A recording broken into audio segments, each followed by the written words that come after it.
Okay, while they're setting up, welcome everyone. So today we have the second battle, and we have guests. So I'll introduce the second battle and then the guests. So the second battle, the first one you remember was a battle of dystopias. We had a dystopia of privacy and a dystopia of transparency. The second battle is therefore a battle of utopias. Okay. The key question that we revolve around. Are you able to? Okay. The key question that we revolve around is okay. I think this is manipulating the attention span. So take your time. We are not engineers. We are ecologists. We don't know how to do Yes,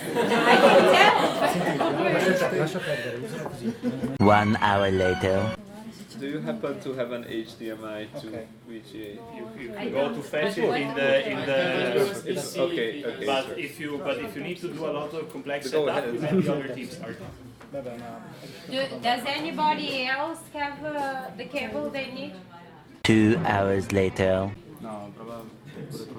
Change computer. Can you show me? Are you ready with your presentation? I don't really know if they have problems. We could have that problems. No, it's just that he is trying to set it up with Linux, and the display driver is not the correct one. There you go. Windows. I think this Can't picture. 3 hours later. Okay, so now that the screen doesn't take your attention anymore, the topic of today's battle is a battle of utopias, and the key question that we put is this: if so, there is a concept in science fiction which is called the Kardashev scale, which is this idea that you can define a civilization by looking at how much they can leverage of their environment. Whether they can fully leverage their planet, whether they can fully leverage their solar system or their galaxy. And these are called type 1, type 2, and type 3 civilizations. If they are not, can I ask you that you stop fiddling with the projector? People don't pay attention if you are fiddling with it. It's true. It's an attention killer. Yes. So this is how you will present. Okay. I'm sorry. It's okay. No, it's perfect. Okay. It works. No. They could have thought about this before. Sorry. Okay? That's fine. It's fine. So, sorry about this. So, the question is, humanity, as you can understand, is not even a type 1 civilization yet, because we don't fully control our planet. We are still at the whim of our planet, and every November a flood comes and destroys the valleys of Trentino or puts Venice underwater, and it's a huge problem. Okay? So, our question is, how do we bring Earth, how do we bring humanity to become a type 1 civilization? And we have proposed two different solutions. One is the solution of an ecologist view, okay? So a view whereby humans shall be in harmony with nature. And then we have a view which is more of the engineers, where humans shall control the planet. So you will see these two different presentations, but there is one more catch for today. That we invited two friends, which are Andrea and Emanuele. They will tell you who they are very briefly, I guess, if you're fine. And let's say... No, they will not. You don't want to? Please, no. Okay, so they will say who they are in the end, or maybe they will remain a mystery, but what I can say is that they are founders of a startup, okay? Yeah. So they are working on this, okay? They are working on this idea of combining, let's say, technology and having a better view, a better outlook for the planet. So they are, let's say, real entrepreneurs. You can touch them, they're tangible, and it's not just a case study. And they supported the two teams. So you will see today what is the One each. their Did you views. have different views on this? Okay, so Can we start? Okay. first team is Team Echo. So guys, so we managed to do this finally. So we have Team Echo, and let's start from just two nice numbers. So humans can perceive sounds that go from 20 hertz to 20,000 hertz. But we are not equally sensitive in all these band of frequencies. There's a little bit of band in which we are most sensitive, which are the sounds ranging from 2000 hertz to 5000 hertz. There is only one single exception, which is when you whisper the word shh. So, we as humans, we think we are made to listen to the human voices, to listen to our incessant chatter. We think we are made to talk. But how is it possible then that the human ear is not perfectly suited for the human voice? So, I want you to imagine to being primitive man. You are on a crest of a mountain. If you got two choices, two valleys, one on your left and one on your right. So from one side you can hear the birds singing. If there are birds, there are fruits. If there are fruits, there are trees that bear the fruits. If there are fruits, if there are trees, there is water. If there is water, there is survival, there is abundance, there is life. From the other side, weaker sounds are coming. You may find death, you may find desolation, you may find extinction. So you have to choose. You have to sharpen your ear. This guy is a scientist who is trying to collect places of silence. For places of silence, he means places where starting from dawn, there are 5 minutes, just 5 minutes of sounds of nature being not interrupted by sounds of human voice, human body, or human or machines by the humans. And he says, these places are disappearing. Nowadays, we are like our ancient prehistoric man. We are on a crest of a mountain and we must choose. We go and choose between two words, two sides. A word in which there is still silence, a word in which you can benefit of silence, a word in which you can hear to the birds singing. And another side, another word, in which there is no silence, in which you can only listen to this artificial machine noise. Maybe we should understand how to respect nature. We should understand that the coexistence between humans and nature can be possible. Maybe we should understand how to be external observers, maybe learning from nature. So this is kind of how our houses have changed over the years, from caverns to huge skyscrapers. So what's the next step? How does our vision, our utopian world look like? So in our world, people have decided to move in a new kind of world, in a new house, which they call house, which is a ring, an artificial ring, a place where they can have whatever they want. They can live how they want. But we did not abandon the earth. We made a different usage of it, a better one, we hope. So this may bring open questions, which Matthias will answer. One of the greatest questions is how are we going to produce energy and how we are going to use it. Our solution is to use fusion reactors, which are in development in our current age and in some years going to be functioning. These work on a really simple principle that two smaller molecules collide and they create a bigger one in sufficient pressure and high temperature while releasing a lot of energy.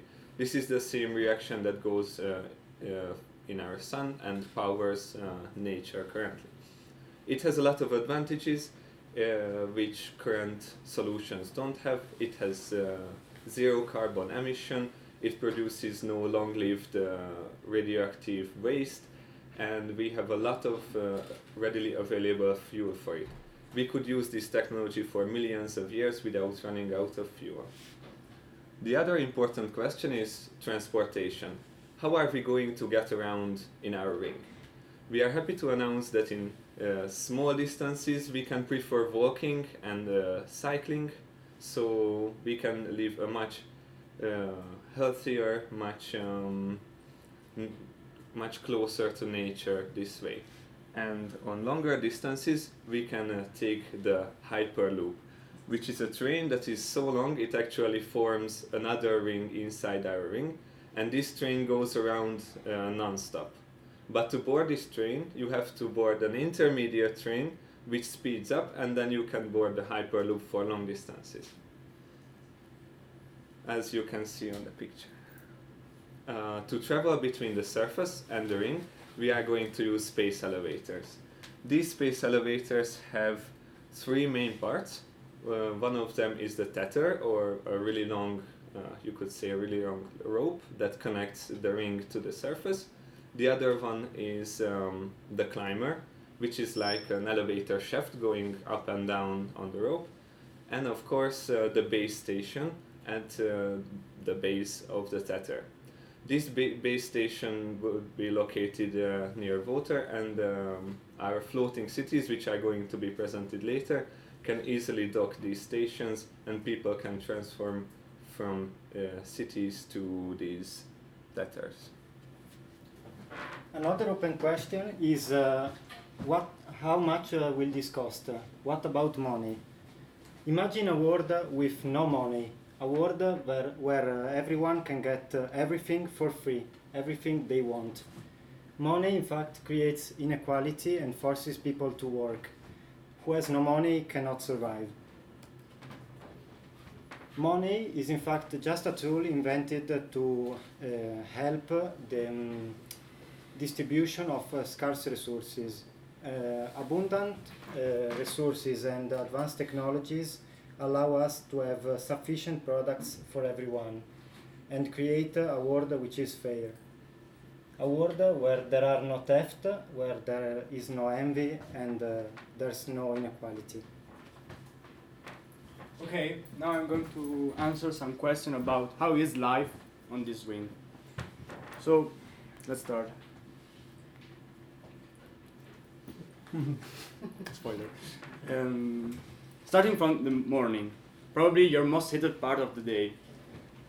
On the ring is not, because imagine waking up without pressure and having the breakfast done by your home assistant. This is common for ring citizens. So you step outside and you can smell this fresh and clean air.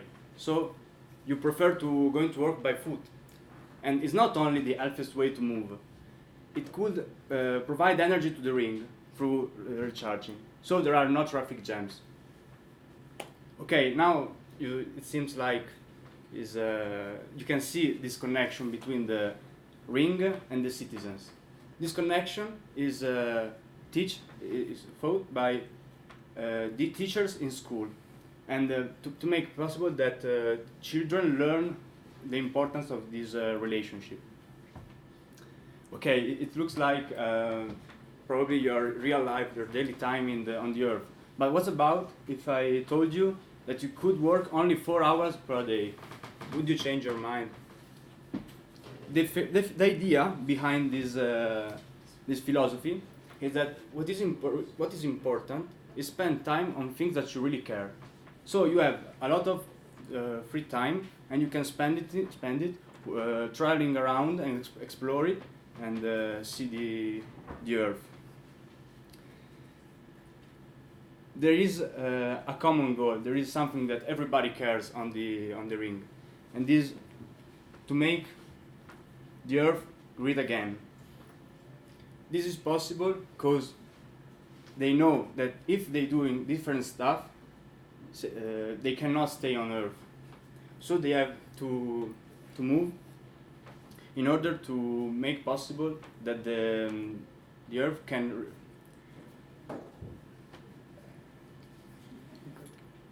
get can represent this balance through can regain the balance. Yes. Yeah.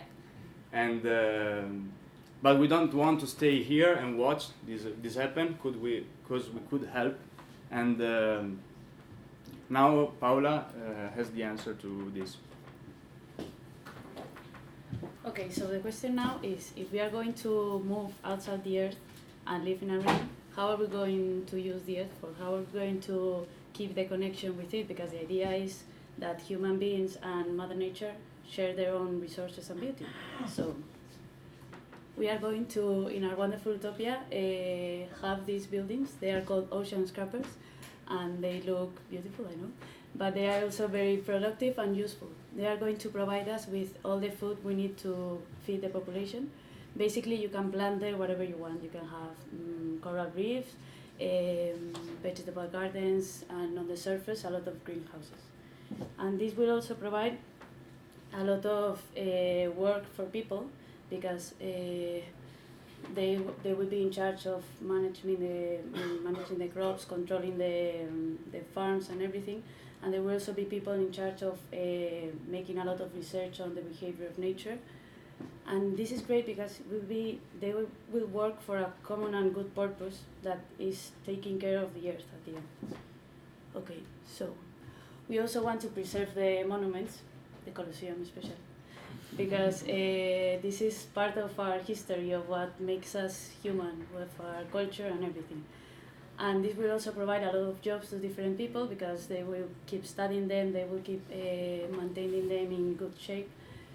And we also want people to encourage people to travel to different places and to discover new places like New Zealand and Zimbabwe. They're really nice. To encourage them to see the beauty of unexpected places, because that is like the ability that we humans have of discover the beauty is what differentiates us from the rest of the living creatures. That's why the Romantics used to say, they like, I have to merge with my clouds and rocks in order to be what I am. Actually, this guy, Gaspar David Fritte, when he painted this picture, he did it in his room, not looking to the nature, because it was like the love of the nature he had inside, he reflected into that picture. And that's what we want to transmit.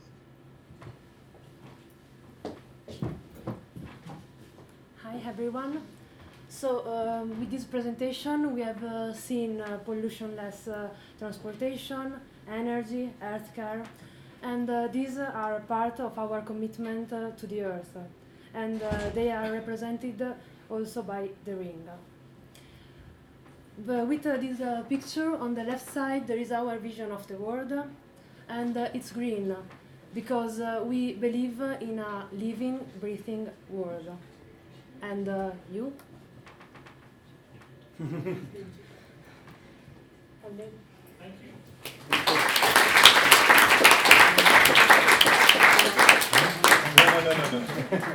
No.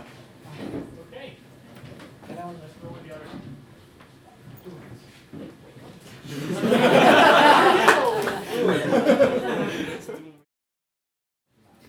Have you ever wondered about what the future holds for us? Hopefully, at some point, we will be a civilization advanced enough to be capable of harnessing all the power present in our world.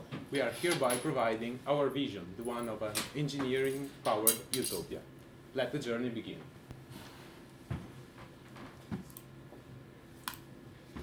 Welcome to your planet, a science and engineering-driven world, where engineering is not only needed but celebrated. This is your home. A lot has changed since 2020. Looking back from a world of imbalances, political disputes, climate chaos, nuclear weapons, and a focus on personal gain, we have been though a lot to achieve a near-perfect civilization. That was the year that ACIR was created, the Agency for Climate Intervention and Research, an organization responsible for finding a plan on how to deal with climate change. Today, as you know, ACIR is the environmental regulator of the world. Besides regulating, it monitors the climate events and energy management of each nation. It ensures the world is safe and carbon neutral. ACIR has created a network of satellites that monitor the Earth and developed an accurate predictive model of all climate events today and in the future. If a tornado is coming, technology is deployed to dismiss it. Our technology has evolved so much that we can control all species and ecosystems in the world. We keep a public database with the genome of all known species and store them to be deployed in ecosystems or just saved for the future. We abstained from interfering directly with ecosystems. If one ecosystem is dying, we can interfere to prevent it or use the space for human activity.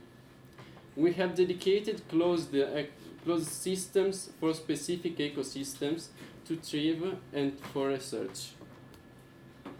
We are now 100 billion people living sustainably in the planet. Back then, they didn't even dreamt it was possible. Look at us. We live in this Sahara city, which for them was nothing more than a desert. All of this is powered by our main type of energy source. That's nuclear fusion.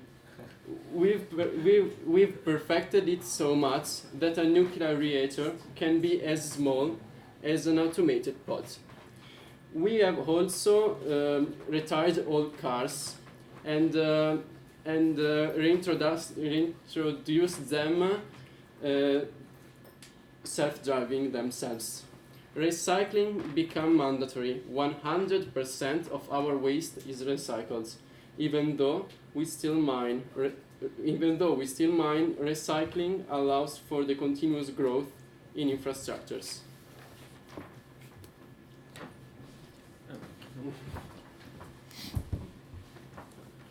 Start recording. I woke up. While in my bed, my digital assistants briefed me on the most important news of the day and organized my schedule for the day as well.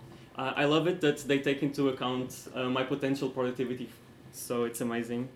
I was feeling like trying something new, so I decided to eat some of the experimental fruits that we have in our vertical farms. The farmers have managed to have a vitamin-packed banana that tasted like peanut butter. It was amazing. After my first meal, I joined the virtual working environments, our 3D simulated worlds for work. We had a meeting on teleportation. Our research center is very hopeful that we can teleport humans, and we are doing very promising research, but you still have a lot to go through. I got excited about work, so I grabbed a personalized nutritious bar and ate it quickly. I programmed our AI Central to look for research, for early research on teleportation, so we can maybe extrapolate a new viable plan for how we can deal with it. After the meeting, I met with my niece in the 3D open world of Pokemon. It's her favorite game. She lives on the other side of the world, so it's easier for us to meet online. During the game, we talked about how she's doing, about her school, and she was telling me how she's enjoying a lot about literature and the arts. During the game, we also met some of her friends, and we even battled in a gym together. I got out of the game, and it was almost time to get ready. I had a date with a coworker from the teleportation projects. My digital assistant recommended my clothes, and I was out of the door. She lives in New York, and I live in Sahara City, so we need to take the pipe. It's an automated system. It's an automated system that goes from New York to Sahara City in 45 minutes. During the ride, I met an old lady, and she was telling me all about her love and how she met her love in New York. Maybe I can too. At the New York pipe station, I was feeling a bit anxious, so I decided to take a walk in the old preserved part of the city. I could see the air traffic up there, and it was beautiful. I got to the restaurant, and she was already there. It was easy for us to talk. Even though we never met in real life. We really bonded over the project, and we spent the night talking about each other. For dinner, I had a steak, and it's amazing. They basically put a block in front of you, and you see it turn it into a steak. It's incredible. I ate it along with some fries and also a probiotic drink. After dinner, we decided to go for a stroll in Central Park. Yes, they kept that part of the city. And there was this hologram festival happening. It was crazy. The theme was ancient, and we had like Western dragons and Greek gods in hologram form. It was really incredible. After that, we went our separate ways. I felt a bit sad because I was leaving, but also very excited because she said that we should do it again sometime. I took a aerospace taxi to the station and went back on the pipe to Sahara City. And in my ride, I just watched the movie, a video comparing our world with 2020, and I am so grateful we live in this era. I cannot imagine myself living in any other time. And so here I am taking my ride home, taking my rum rolled. So yeah, it was an exciting day and recording. Okay, after we listen to the story of the layperson, we can talk some new technologies used in our world. The most important is the sustainable closed system buildings. Each building contains optimized vertical farms which can provide food and many products to each citizen living in the building. And we all follow 100% recycling system, so the building is a closed system in water, energy, and waste. And also about the energy sources, we have many types of energy for different regions of the world, but the most important is nuclear fusion. It's the main source of energy that powers the world. And also we have hydrogen, dispersed around the globe, main sources for local communities with rivers, waterfalls, and on islands. And solar, super efficient solar panels covers rooftops and walls of all of the skyscrapers. About the pollution in our world, genetically modified bacteria designed to consume CO2 and other toxins, and these were widely deployed. And we use 100% recycling policy to solve the problem of water pollution and land pollution by the efficient closed sewage treatment. By saying the 100% recycling policy, we mean that everything is consumed and recycled from plastic to minerals. Like we can mine the stones and we can build new infrastructures to create our new buildings. About the biodiversity, as a Type 1 plant, we took a pledge to not directly interfere with habitats and refused to take part in animal slaughter. So we built a large genome library which contains the gene of every species. So the DNA program allows for the incubation of stored species in the library, giving humanity control over it in case of need. And also we provide lab-grown meat to everyone in our world. In our world, everyone is treated with genetic therapy. 99% of the disease are treatable and cured. And also mental health. Rare cases of mental disease are treated alongside with an integrated digital assistant. Food has been genetically modified to include more nutrients, vitamins, protein, and carbs. And we also provide food which is custom designed for each individual. In our world, we set no limit to the population growth, so we can, with our technologies, we can provide good living conditions to even 1 trillion people. So thank you for your attention.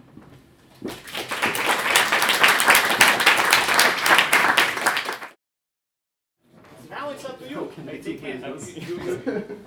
you might have questions for each other or observations for each other. So it's really up to you. Maybe they want to start. Are you ready?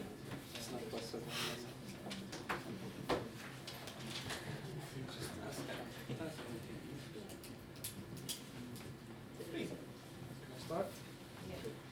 So you said that with satellites you can prevent climate change. But you know that since like 1 year we didn't know that the Sahara Desert is actually giving fertilizer to the Amazon rainforest. And we got all these cycles around the world that we can't just prevent. So, are you sure you can prevent this? Can you rephrase it? Sorry. It didn't seem like answering the question. By erasing the Sahara Desert, you take out a vital part of the of a large circle that provides, as you said, fertilizer to the rainforest. Okay.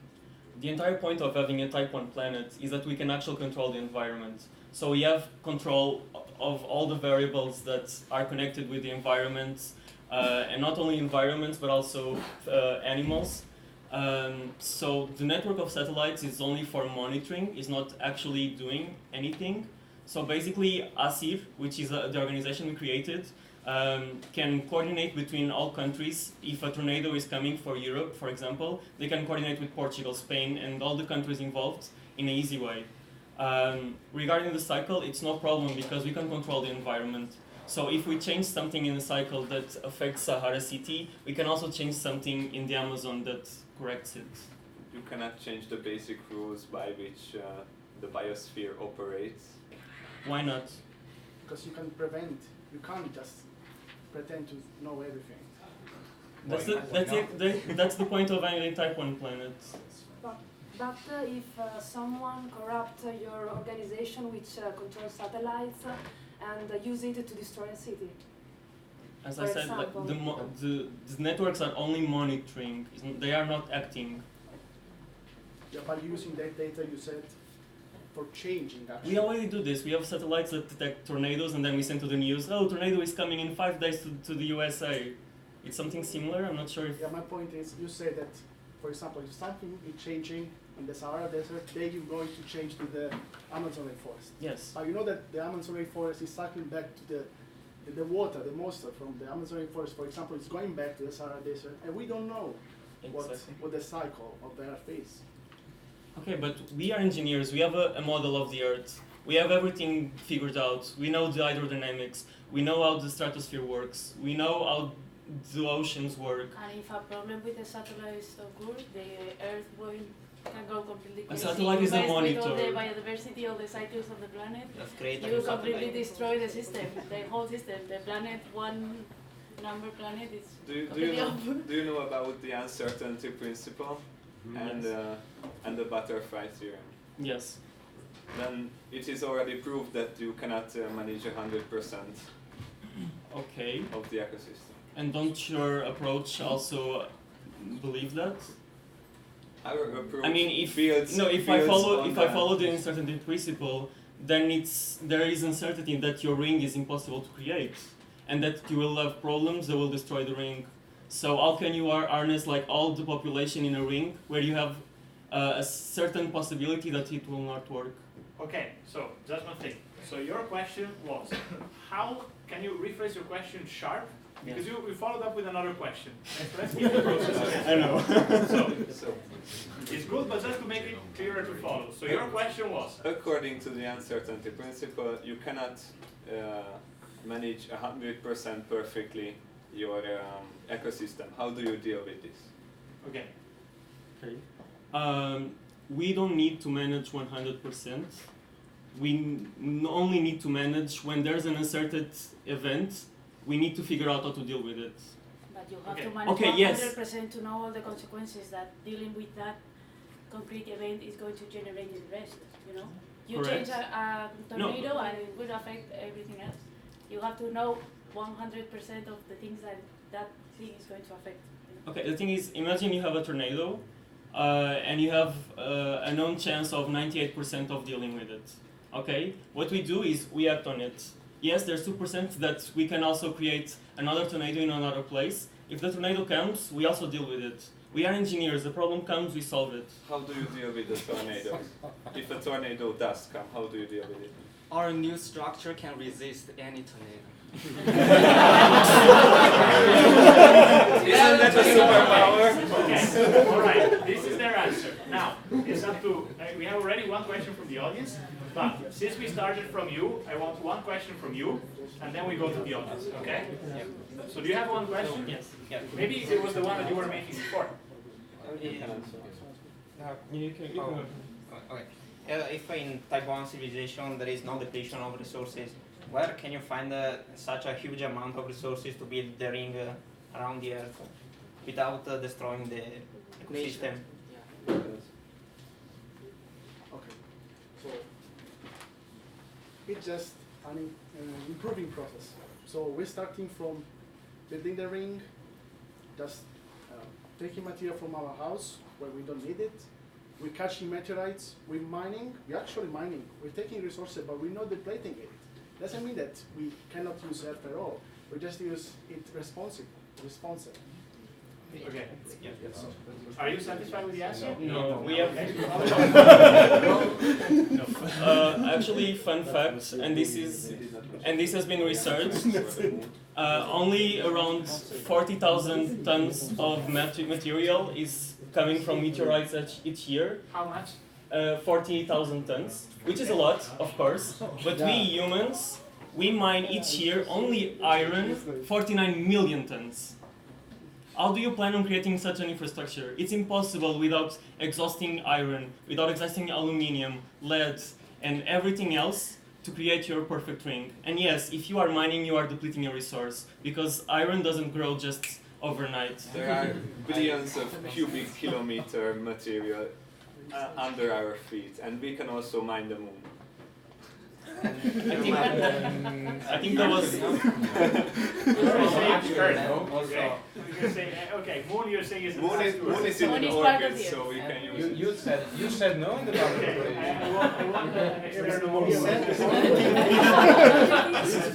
Orbital things are okay.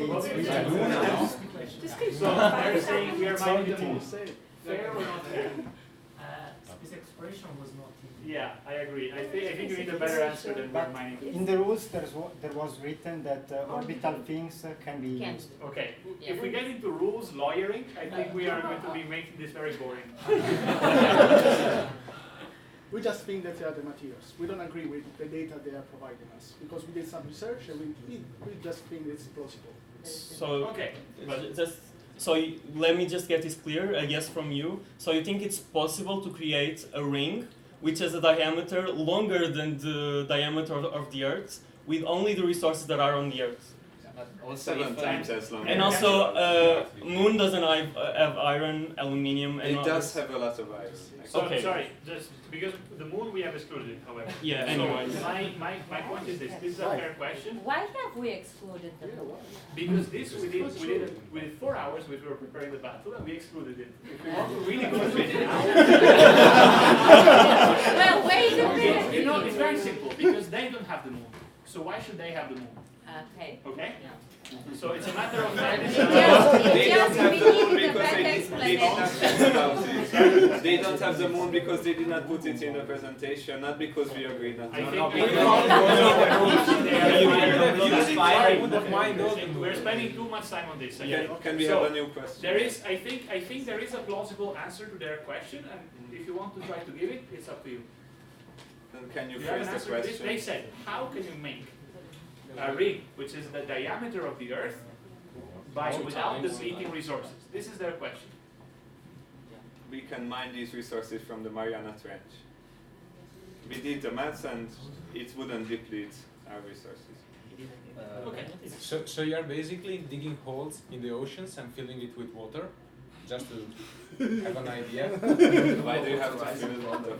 I don't understand. Because if you drop something, something else. Yeah, like water or air. If I take some earth, I have to replace with water. It replaces the water itself with water. You know, are you familiar with gravity? Yes. Okay. Are you also familiar that if you dig, you are destroying an ecosystem? Yes. By the way, you should be the one caring about the ecosystem. No. Before you're destroying an ecosystem. You think there's no ecosystem in the Mariana Trench? Under the Mariana Trench? Of course. There's like... There's species that live 20 kilometers under the sea. There are really Have you seen the few- guys with the there are really lamps? few species. Oh, so if it's only a few species, it's okay for you to do. We are presenting to microgravity. No, it's fine. It's only a few. Yeah, that's okay. okay. Question from the audience? Yes, I have a question for you, and it's number one. How can you create an elevator that goes to space? And second, how are you able to maintain the ring, the balance, and so how do you manage to leave the ring as it is and stable? So for example, you need to launch a satellite and put down a cable, and that's the base of the elevator, for example. Talking about the space elevator, and there are projects on this. So you just pull a cable down and put the elevator. Yeah, you know, but the cable has weight, and so it will, as for gravity, it will. Hey, pull it up. You need the cable. You have the cable in there. And the elevator is If attached. you put something at geostationary orbit, then you particularly don't have gravity. You don't have to be able The to. cable has to go down to the earth, right? Yes. So the The, gravity the here- center of the mass has to be at geostationary orbit. Exactly. Yeah, so you have you need So a, this means- a double a cable is double the length of here to the gravitational zero. Not at all. You just need to balance this. So if this is the cable, right? This is the Earth. This is the geostationary orbit. Just need to take this mass, put it here. Can even just be a big block of metal. This is what you're saying. Yeah. You can have a counterweight at the other. Can we also? Okay. It's not a question. It's. But wait a second. Is this your answer to his question? Yes, and how do you manage to keep the ring stable? Not stable, but just how do you? For the same principle of geostationary orbit. And you can make it space for gravity, for example. So you can. Just imagine the International Space Station I extended know, but into a that ring. one is an object. The ring is much larger and it obeys to other laws. It has gravity itself and it's kind of If it's a different. geostationary orbit, the distance from the center of the Earth, then you you will experience microgravity. I know. So you don't have to deal with gravity. In I'm this not case. sure if that applies also to large objects. I know Why that not? this, What's the the difference? International Space Station works, but can you guarantee me that these large objects will work? Do you know of any physical law that would counter, example, this? Did you advise them? I mean, you have to Yeah, it was used maybe that object is Yeah. too large to react quickly enough to be pulled by the Earth. And I don't know actually. I'm not. I've never heard of reaction time in physical laws. For example, let's call that. These are planets which is rings. There are planets, Uranus, Saturn. They call rings. So it's like if you imagine this, it's like you build an artificial ring like Uranus one. Okay. Okay. Just one thing. Emma, fact checking. You are a physicist. Who is a new physics around? Emma, behave! I saw that you were having a conversation, so maybe you want to contribute. So far, so good? I can say he don't want to contribute to anything. Okay. All right. So we have another question from the audience, but you wanted to reply to this? It's related, but it's on a more ethical level. We we deem that their main argument is evading the Earth, and they're evading the problem instead of dealing with it, which is our approach. We as engineers can also develop a solution like that, and we can also evade the Earth on space stations and think it's fine to deal with it. But what did you do with the genome library? You completely killed the biodiversity. That was not an argument. No? I No. understood that you like. We took a pledge to not mess with any ecosystem or any animal. And how can you construct all the cities that you were mentioning without killing? Yes, all good the point. ecosystem? Because the ethical dilemma is that we are not directly going and killing an animal like we do right now with cows, chickens, etc. What we do is Yeah, no more muke.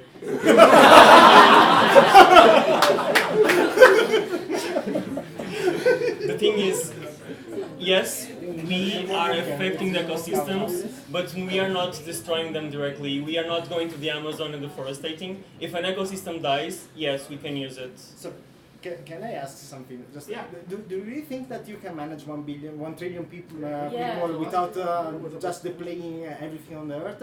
Yeah. And second question is, you in your presentation you decide to put every species in this kind of dome. So basically, it's controlling and containing them. No. This is what you have said. So no, we have every species explain better. Yeah, This concept? Regarding the first question, sorry, can you? I got some. Do you think you can sustain a trillion people? Okay, yes. No, for natural resources, you ask them how they mining all the metal needed, but basically you have the same problem because you have these big cities and big infrastructure that also need resources. So what's your plan to? Yeah, that's a good point.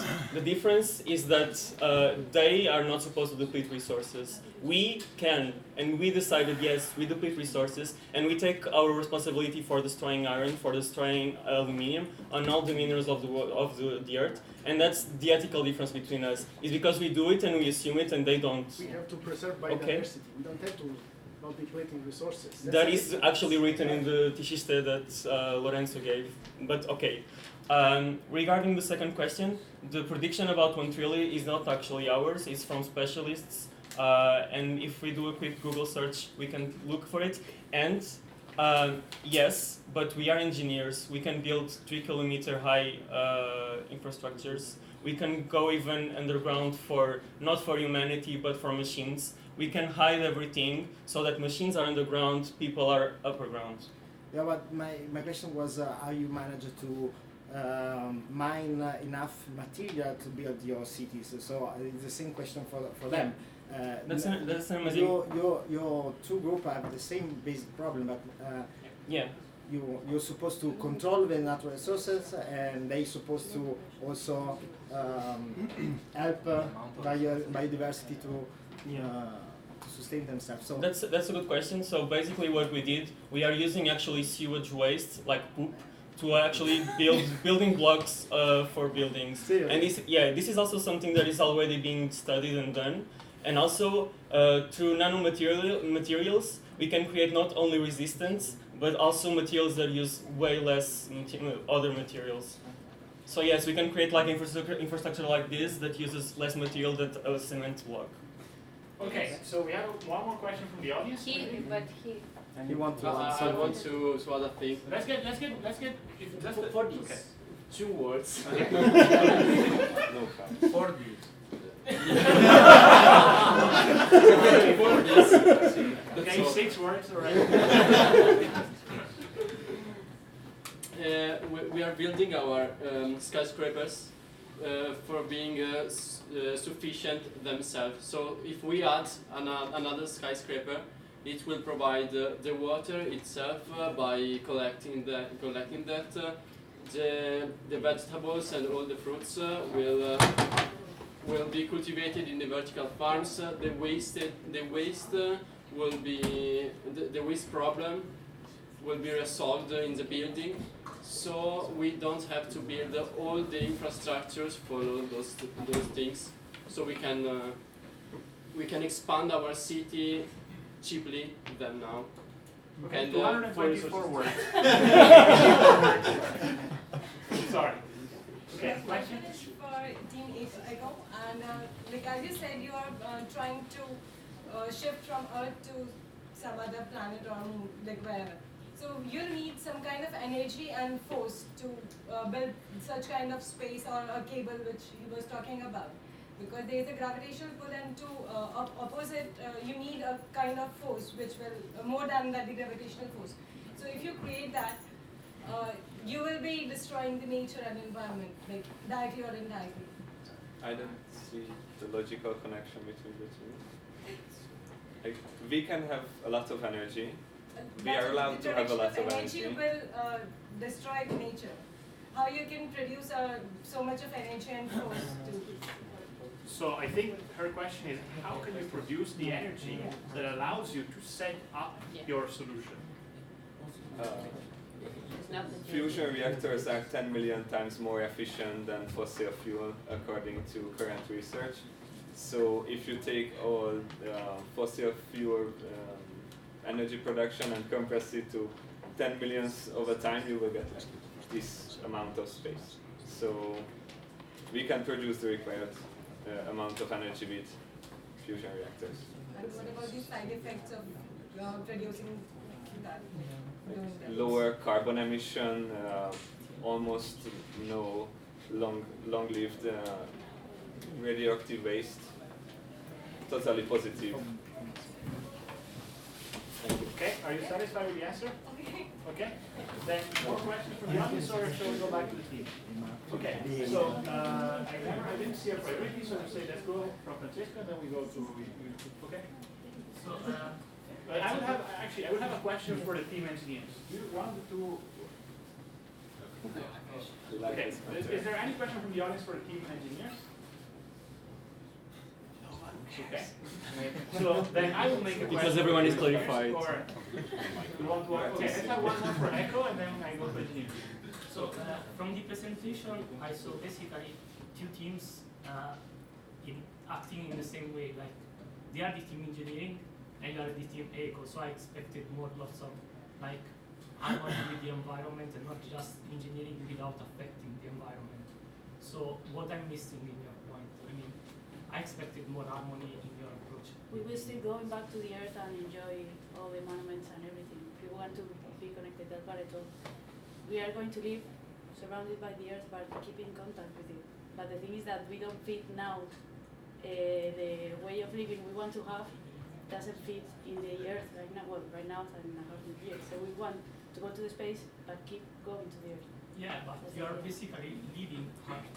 I thought the point of the matter was like living a But better we cannot live as Tartan and Jane. We want to live more. We have technology. So we cannot live like that in the earth. It's not possible. We are It's not helping our nature retake lost space on the surface. So their point, I think, can be summarized by saying, if I'm understanding correctly, just because I'm not completely getting it, is you're saying the fact that you are taking an ecologist stance doesn't mean that you are against technology, or that you are not using technology. Is this what you're saying? Of course. But his question is, where is the ecologist stance in your presentation, right? So you're saying, I don't see a strong ecologist commitment to what you are arguing. This is his question. Can you explain better this?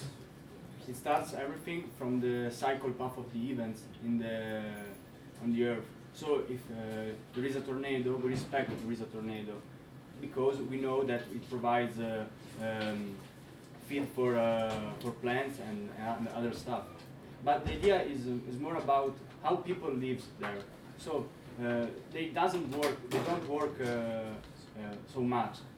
You can choose how much you want to work. So you can explore, and your vision is to explore the Earth and visit it and learn stuff about how the history of the people.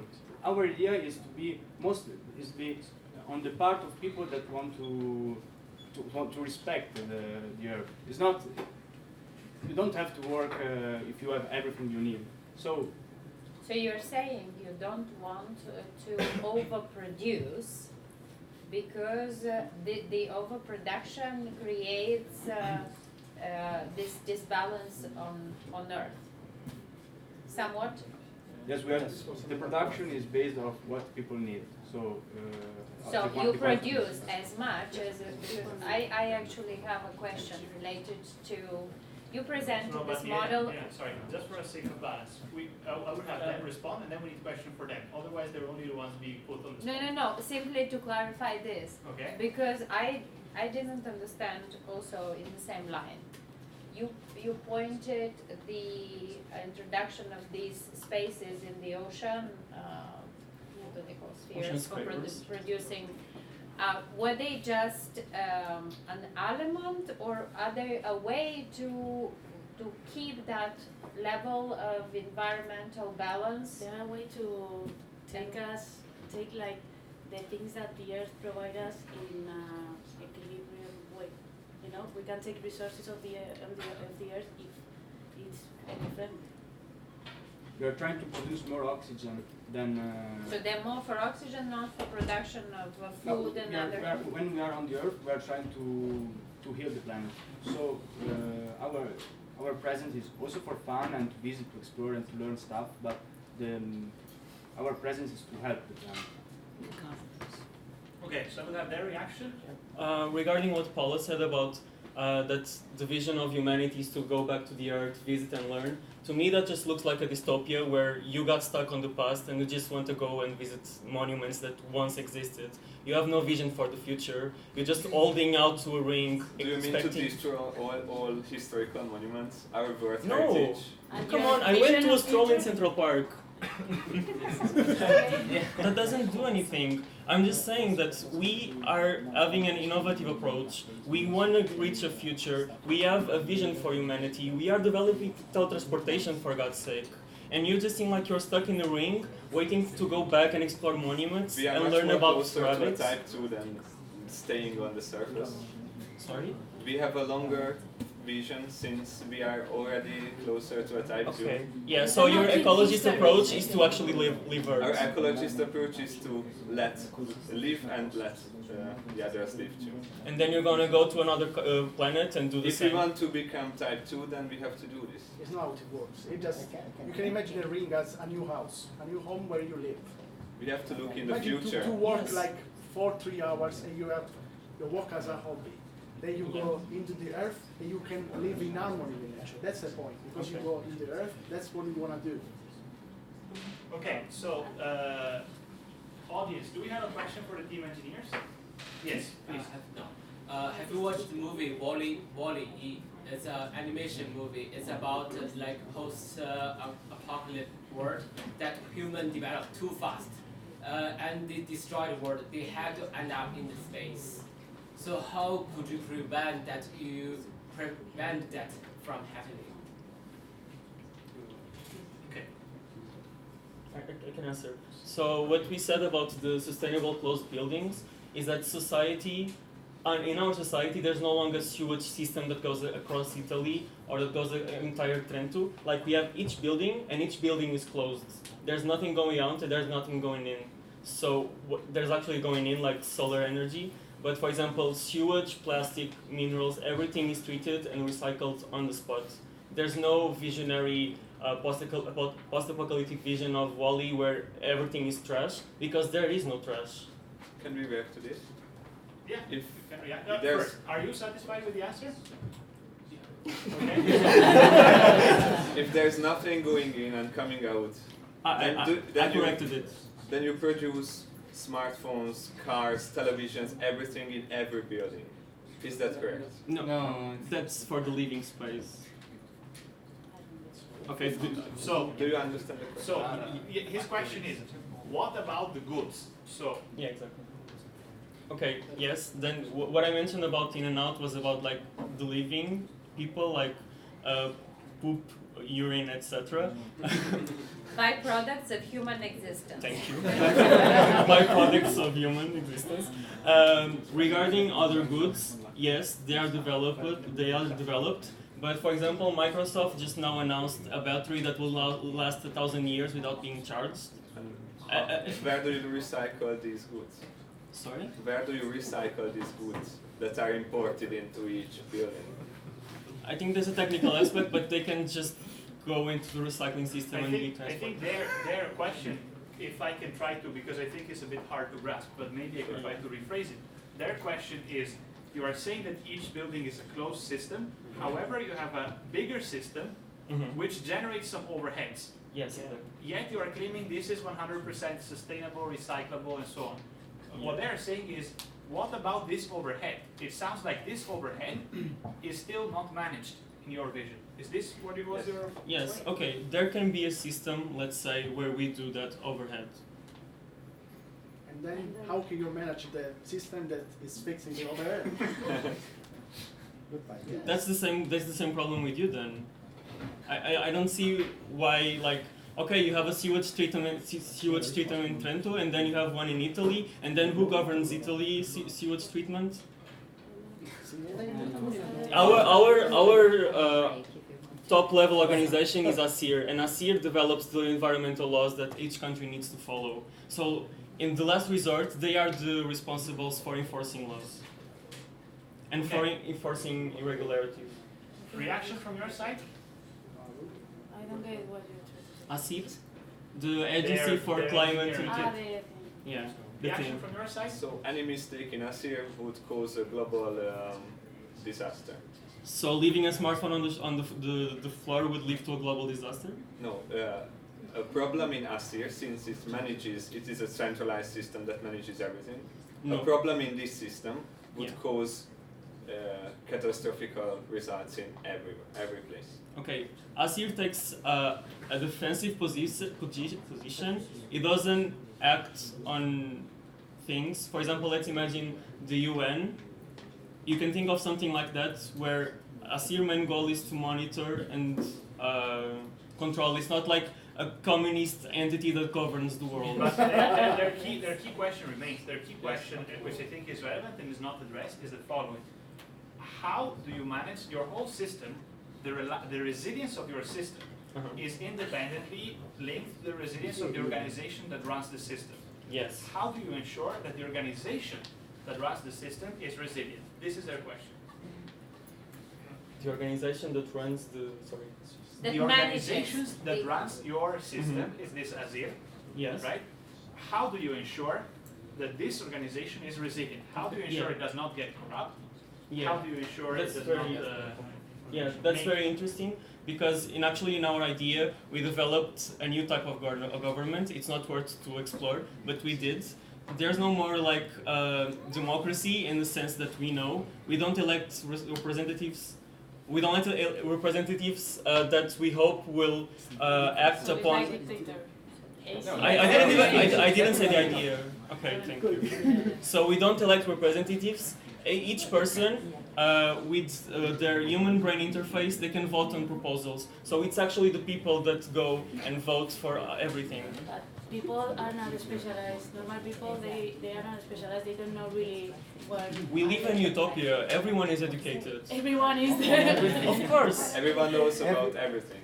No, but everyone is educated in science, literature, arts. People are not like robots. What if somebody You is cannot do that. is So not that's interested? If I'm not possible. interested. I think that's an not invalid really argument. Okay. Just one thing. Questions for who? Both. Okay. Can I just? Okay, you can answer Yeah, precisely. I think that's an invalid argument because most of us know about science, literature, Okay, and because arts. we are in Popo in the departamento of information. Yes, and We then are- we most of us, have we the are same on an profile. utopia. We are 1,000 years from now. Don't be aggressive. Try to answer without Sorry, just killing someone. So the question, I think, which can be translated this way: how do you get there?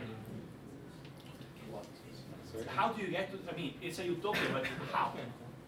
Okay. Okay. So you wanted to respond? I didn't understood your question, but How can we develop our technology? I was thinking about giving a better answer at these ends. We don't know 100% of the things in our utopia. Our target is that the population will be 100% educated.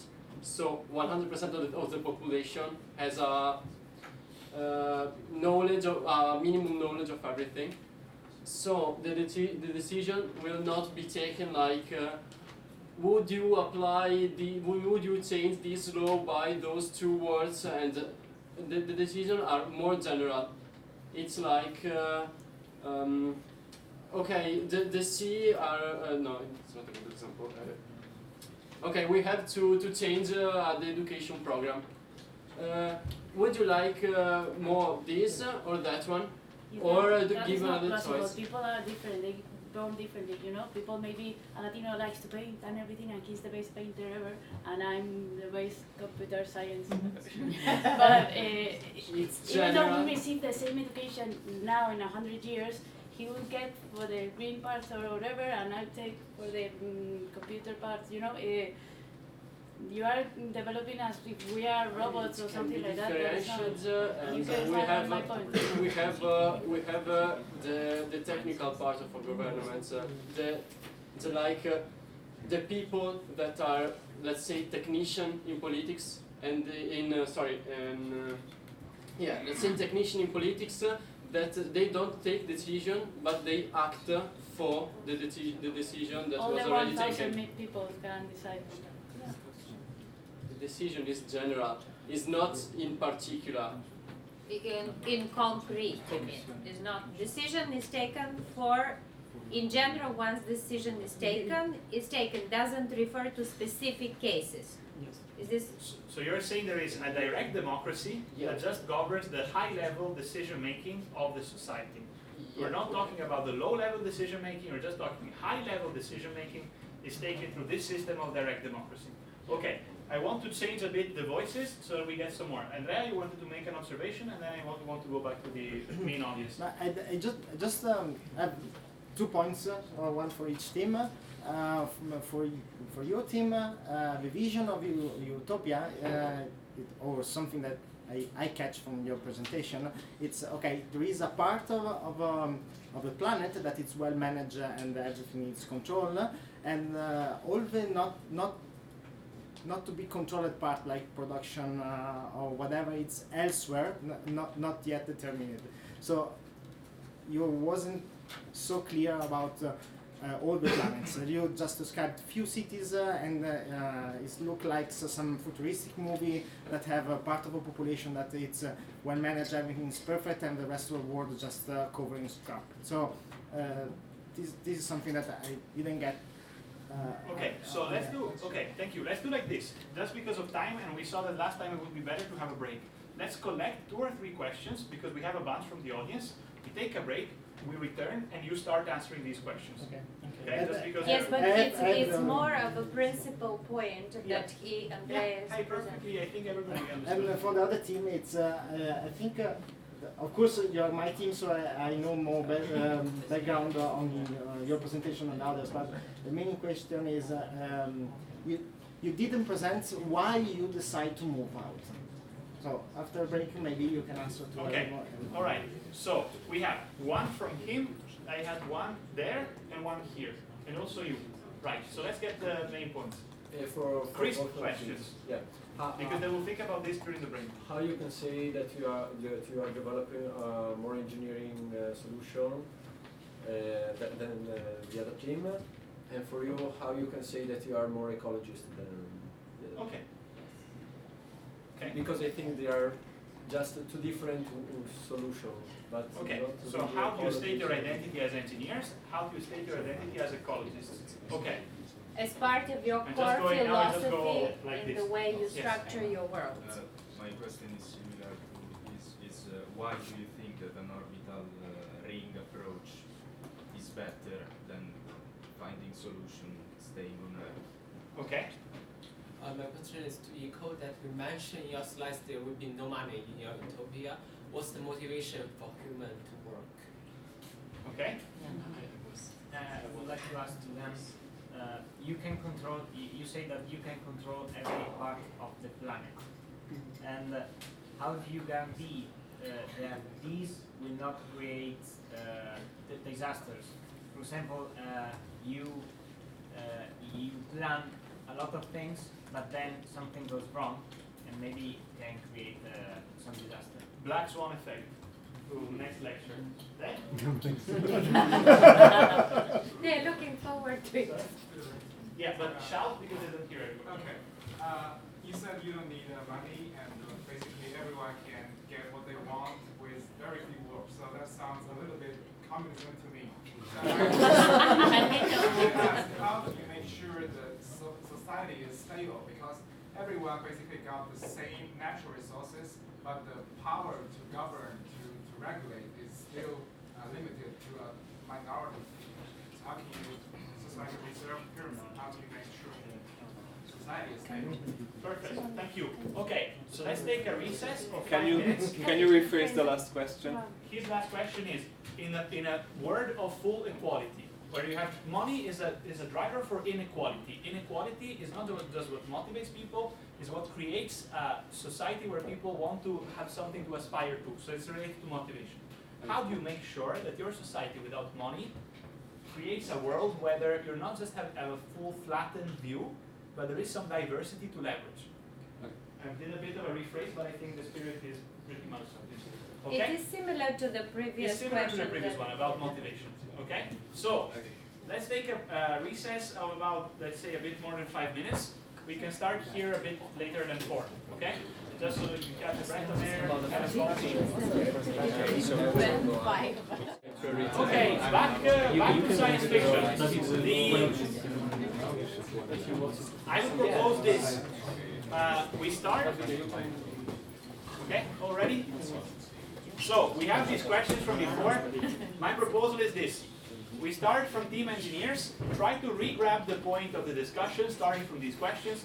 We do the same for team ecologists, and then what I will do is I will go through the people that ask the questions. I will ask them if they are satisfied with the answers that you gave. If they're not, they can ask you a follow-up. Okay? All right, so please. Okay, for the first question,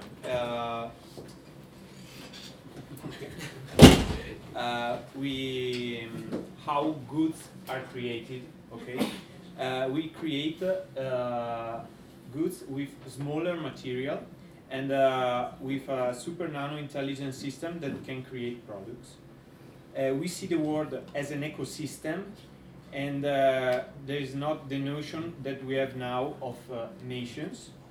The people have a common sense, they know the impact of their actions, okay? So as we said before, they learn about recycling, okay? So they know that it's important and they know how to do that. And the ACIR gives the directive, votes by people, and gives the directive to the entire world, and then people react to them. Okay, but also the other questions? Okay. You just try to re-summarize. Okay. Even so, why we are more engineer, why our approach is more engineeristic?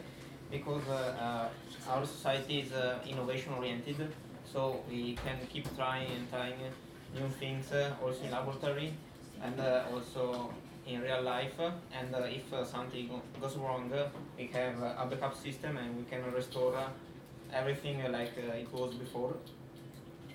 And also, we are more engineering because we think out of the box. We believe that the core essence of an engineer is figuring out how to solve their problems and not escaping from them. That's why we found genetic solutions for our problems. That's why we use a sustainable approach to our engineering point of view, because after all, biological and chemistry are still engineering. And that's where our essence is in figuring out problems that we have in our Earth right now. And how can we guarantee that our solutions don't destroy the planet and actually create disasters? Yes, right now we have constructions that are earthquake-proof, and many societies have already, in Japan, they have already really good results with it, and also for floods, fire, etc. And our buildings are very efficient in this. They have been studied. The materials are earthquake, fire, hurricane-proof. In case of an actual disaster, what we try to do as engineers is to minimize the effects of it has on people. Us here can easily coordinate with everyone to go back to their homes or go back to a bunker and keep everyone safe. Yes, to also say, in our last point is that yes, we have climate disasters, but you also have, and people go to the earth and they also might face a tornado or acid rains or climate change effects. So yes, you also have this problem. Yeah, I think that's okay. Your summarization of the key questions that were here? So currently our society lives like a parasite. We suck on the blood of Mother Nature, and we decided to move out of this state and become gardeners of Mother Nature and coexist with this. This is why we are moving to the ring. Okay, someone talked about communism. Our vision is not communism, because you can decide what you want to have. In communism, there's someone who decides how much and what you get. In our world, we decide. Everyone decides how much and what it wants. And for the work part, you're not obligated to work. You work because you want to work. The works are your hobbies, and we work because we care about the society, and we all want to participate in the advancement process, and that's it. Who goes next? Did we answer that? Yes.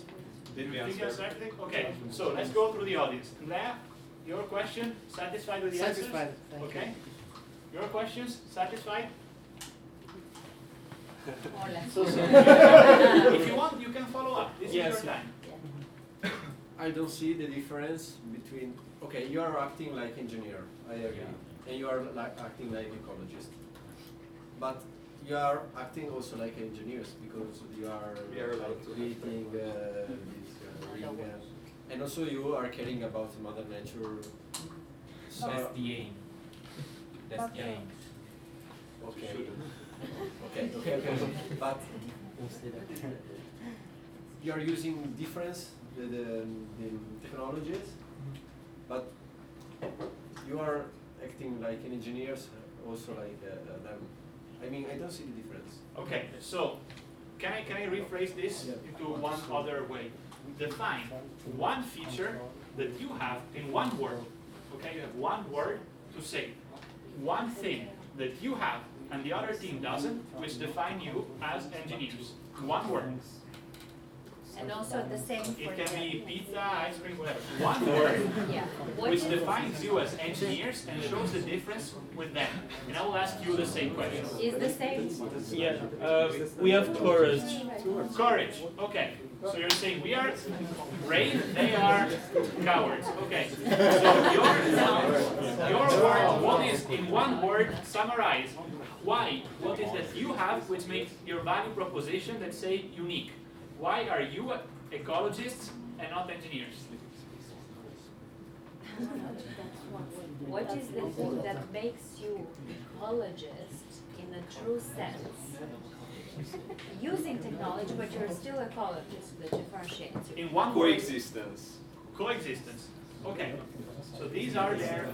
What's your word? Sorry. Courage. Courage. Okay. Can we add the two words Yeah. for each? For I think for eco team it's more like freedom, and for you it's control freak. So engineers defined by control, and ecologists defined by freedom for health, for choice, for people.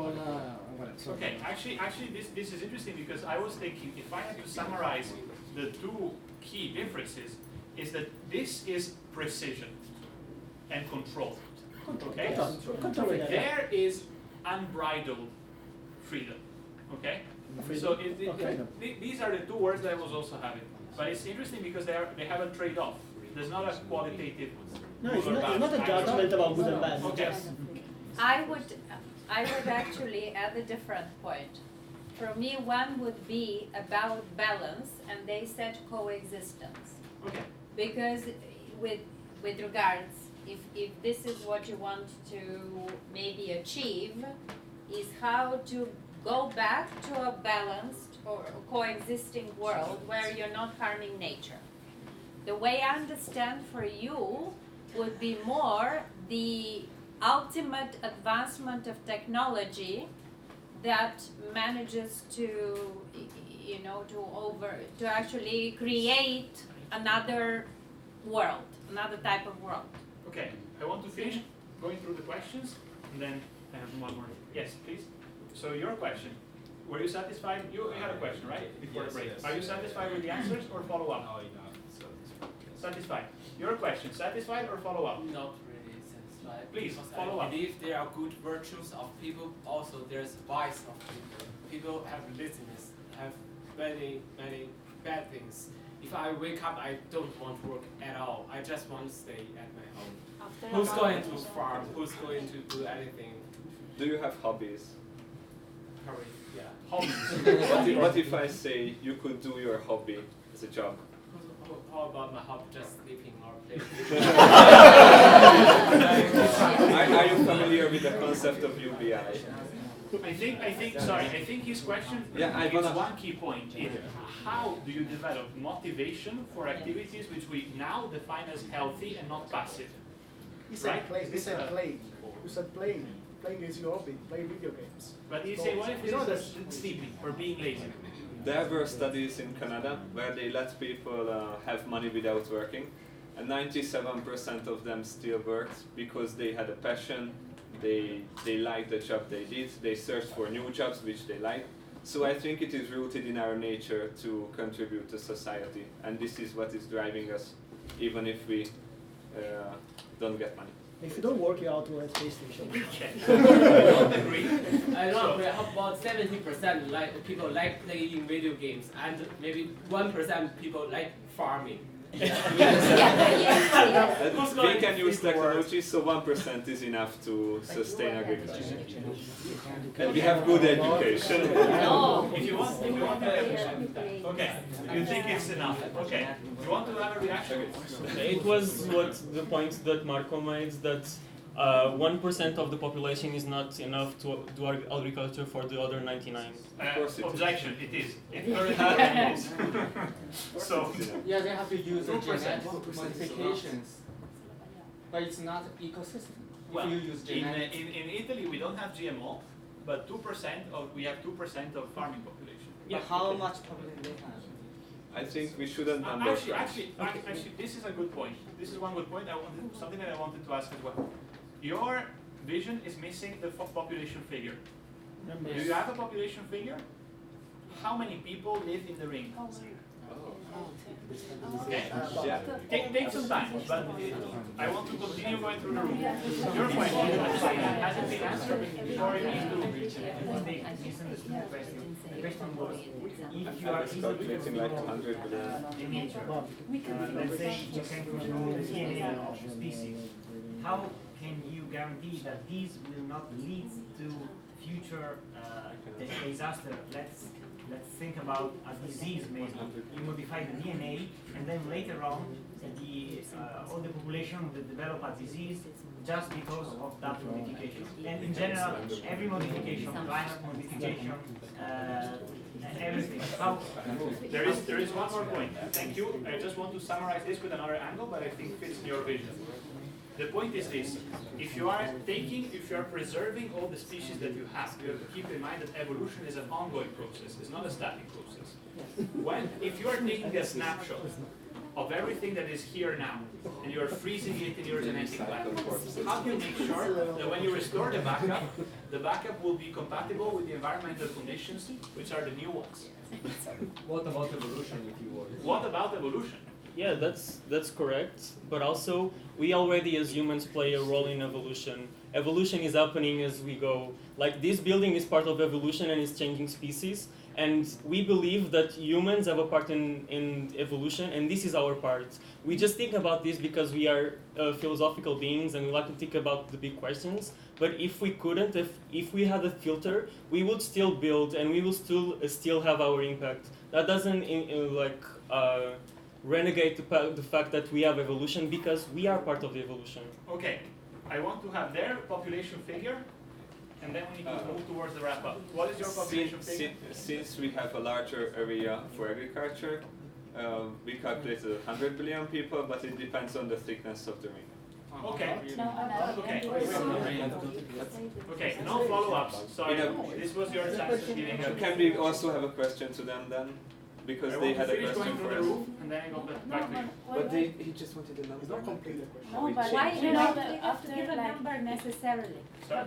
No, a figure, just a... Why? Why? Maybe they don't give a figure. If they don't want to, they cannot. If they decided to give a number, it's their choice. Yeah, but because you asked them to give a number. But we think that the population will stabilize. That's a problem. Yeah. Because we think that everybody just lives correctly and in a good way. The population will stabilize. But we calculated that we can fit a billion. Wow. Okay. But it will be necessary Sorry, guys, we have a boundary of time. So I want to finish going through the room because some people had the follow-up, some didn't. So can you finish with the follow-up? Yes. Because I didn't answer your question. It's like, think about, we want more sun, so just remove the mountain, and then we discover that this leads to a disaster. I don't know. How do you solve that? Okay, sharp answer. Our target is have less impact as possible. So, okay, our population is huge. We have a huge population, and we have to expand in some ways. But the expansion is regulated and it will respect as much as possible the environment. We are not destroying mountains, okay? Okay. And for the backups, So we can the other do questions subsequent that backups. were here, it was you. Satisfied with follow-up? Okay, follow-up, sorry. So I came from a communist country, so communism is not like someone deciding what you need. It's the theoretical communism society. It's you can get what you need. So, for example, if he has a Rolls Royce, and if I want one, I can have one. If he has an iPhone 11, I want one, I can have one. So basically that means you can have whatever you want or whatever you need for the real things, the resources. But the power of governing, like power of making decisions, you can't make a 10 billion country to make a decision by 10 billion people. There should be someone like 100, 1,000, or 10 people making decisions. So people will think why he can have a Rolls Royce and I can have a Rolls Royce, why he can have an iPhone 11 and I can have an iPhone 11, but he can govern a country but I can't. People will think like this. So envy, how do you manage envy?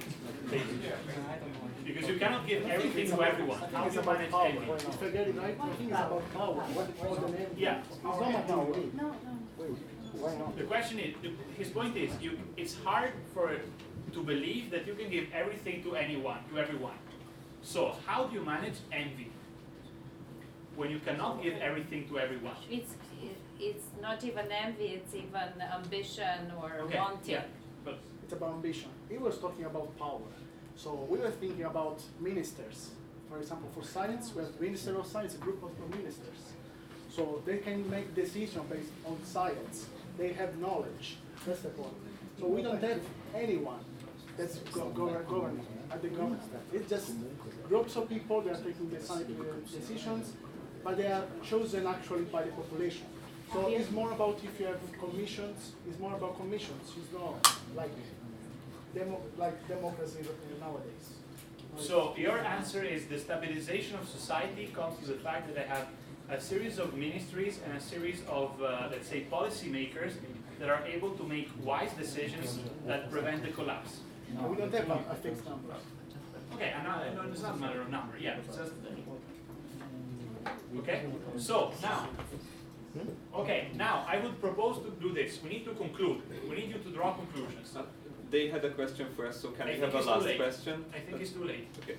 Well, That's inequality. it's not fair. You Okay, just so you can do this in 20 seconds starting from? say the Now, they said they recycle 100%. Do you recycle then corpses too? Corpses are biodegradable. But that's a cultural thing to bury the dead. Yes, and then they turn into dirt and then fertilize the soil. But if you just I recycle think, people, I think it's sense. that's dictatorship. And time. So, to move towards conclusions, my proposal is this. There is one common question. Guys, timekeeping is strict. There is one common question for both of you to move towards conclusion. I would propose this common question. The common question is, what is the first step to go towards your vision? Because you're giving a very ambitious vision, but it's far away in the future, and you are also giving a very ambitious vision, which is far away in the future. Try now. We have to be very strict with time, because we're almost over. You have 2 minutes each for the closing statement. Try to answer to this question very clearly. You are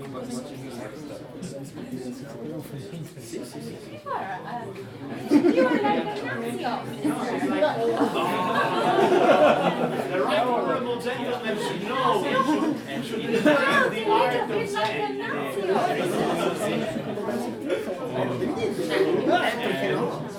Dillo.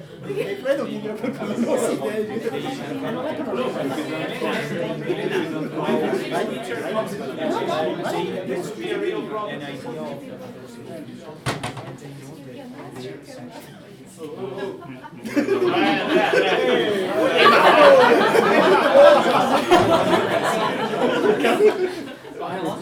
Okay.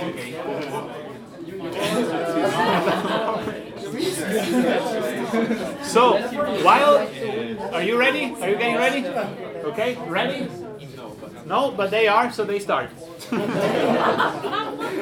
So I'll start by a show of hands. I'll do 2 questions by a show of hands. Which of you have environmental concerns about the planet? Sorry? Which of you have environmental concerns about the planet? Okay, I see most people. Which of you have a desire to innovate? See, education is the answer. So this is our first step.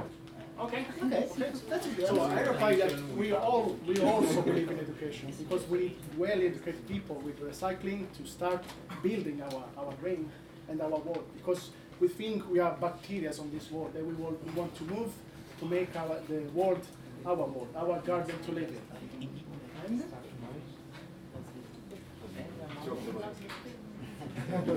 Okay, is this your final statement? Yes, from both sides. All right, thank you.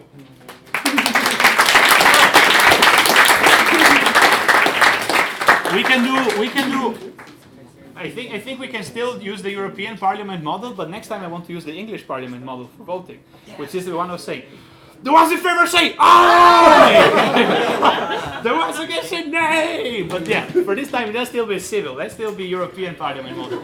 So, the ones in favor of Team Ecologists, raise your hands. You can only raise your hands once. Okay. In favor of Team Engineers, raise your hands. I think it's the engineers. So, do you agree with this? That is the engineers? Okay. So, congratulations. Yeah. So your idea is fantastic, okay? Because super-based technology is really visionary and you can make it. But yours, going to space, removing the parasite, that's really brilliant. Because you can scale with a number of circles and you have no limit in population, but you have one single problem. The ways I told you about the mass, that is your mass. So how you build that rings, if you can knock it down in your even imagination, then you can make rings. By removing the product, that can be a first time you might say, okay, I'm not like the others, I'm not just part of the system, I go outside the system and I prepare to go to the second level.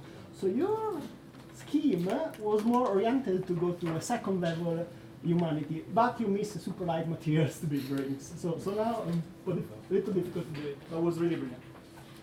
By the way, I can also, yeah, please. Yeah. No, of course, no, please, of course, no, I'm just saying, of course. Anyhow, today you could see how Lorenzo really overrode me.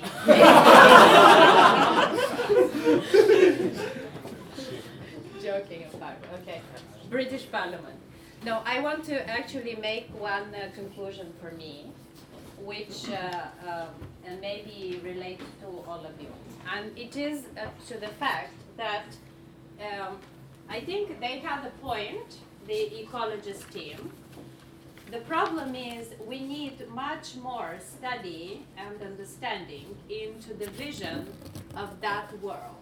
And one of the issues that they did not state, which I believe they really were thinking about, is the fact that we are talking, as a society, we are constantly thinking of constant development and growth and overgrowth. And in their case, they needed to say that the goal of society is not necessarily increasing, optimizing productivity all of the time.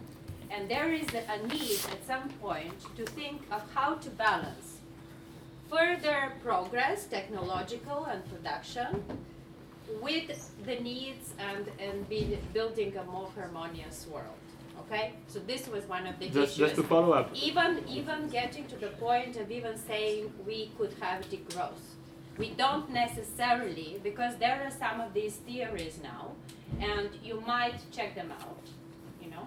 They're not so bad, they're real ones, and they are related to how we, in fact, maintain the balance in the world and live in a more natural world. And what I wanted to tell them is, in fact, they were moving in a very clear way to the understanding of how progress is perceived now and where it takes us. And by the way, what they are saying is not so unrealistic. And we might even end up in this world in 15, 20 years with that vision, okay, in some places. It's not too far in the way that we are not conscious enough of where this is taking us. And we need to start posing this question to each one of us, even in everything we do. Because this is the only approach we could have in building a more sustainable world. Okay, so for me that's one of the conclusions. One more thing about trick questions. I think for you, you missed the perfect answer to say, I don't know the number, nature will tell us. It will be the perfect answer. It will stabilize on its own. But something that we were talking over the break with Andrea is this. And it's a note of process that I want everybody to have noticed. I think we're missing a class on ethnography, but it would be very interesting. So I want you to think about how the class started. The class started that they came here, okay? They plugged the computer, and they were using Linux, and they spent 20 minutes to do this. They did not manage, and then they sold you a vision which nobody of you foresaw, and you were lost, okay? Completely saying, okay, wow, what is this? Then they came in, they plugged the computer with Microsoft Windows, they picked a piece of paper, and they started reading. This is, I'm sure, fruit of the temporal orders, let's say, so of the randomness, but it's also a point of acquisition of identity. So, in some sense, even without thinking, they acquired the identity of the ecologists, and they acquired the identity of the engineers. And you saw this happening in front of your eyes. So, what... It's probably not conscious, but I think it's very true and it's very clear. Yes, it is. And you have seen being willing to take a hit for the sake of holding to values, okay? Which is what they did, because they said, no, we have a value. The value is I want to make this work the way I want, okay? Versus the pragmatic approach, which, however, ends up reading a piece of paper in a course where we're trying to teach about presentations. Okay, we still love you a lot. We love you a lot. Sorry. No, we love you a lot, and this of course. Yeah, actually, he did the part of the presentation. It was no. Honestly, they were both excellent. I should read the slides. No. They were both excellent. Really, sorry. I think both presentations were excellent. Yes. I'm just showing you a point of process to show you this thing of identity, and you can look at it also in the future battles. Okay, I think we really need to rush. I would thank once again Andrea and Emanuele, which joined us for this battle, and I think they and Nadir, who also just appeared now. But so thank you very much for joining us. So we, yeah, and we would be happy to have you again. Yeah, we can have you every time. This is so. Battle preparation for battle number 4 will happen now in room 216, and then we meet again on Monday. Okay? Yeah. Ciao. Ciao.